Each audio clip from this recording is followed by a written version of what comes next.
صدر overseas forum Spain Chaudhry صابر اختیار تارڑ کے ہاں بیٹے کی پیدائش کی خوشی میں کرتبہ ریسٹورینٹ کائیے کرتبہ کے ڈائریکٹر چودھری سکندر حیات گوندل اور یورپ میں کھیلوں کے سفیر آمرا گروپ آف کمپنیز کے ڈائریکٹر چودھری عزیز احمد آمرا اور کی جانب سے کرتبہ ریسٹورینٹ کائیے کرتبہ پر محفل سماع کا انعقاد کیا گیا۔ کے آفتاب بزنس مین چودھری امانت حسین مہر چودھری اشفاق باغاوالا چودھری شعیب وگ حافظ عبدالرزاق صادق سمیت دوست احباب نے بڑی تعداد میں شرکت کی۔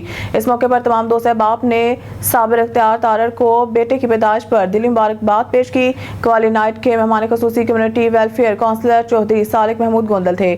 مہمانوں کی محفل سماع میں شرکت پر چودھری صابر تارڑ چودھری عزیز آمرا چودھری سکندر حیات گوندل چودھری موسم گوندل نے پھولوں کے گلدستے پیش کرتے پرتپاک استقبال کیا۔ پاکستان سے آئے منڈی بہادین کے معروف قوال حامد علی نوشاہی اور ہم نواؤں نے گیت مائیے اور غزلیں سنا کر ماحول کو گرما دیا۔ اس موقع پر میزبانوں نے ڈالروں کی بارش کر دی۔ محفل سماع کے اختتام پر چودھری سکندر حیات گوندل اور چودھری عزیز احمد آمرا کی جانب سے تمام مہمانوں کو پرتکلف کھانا پیش کیا گیا۔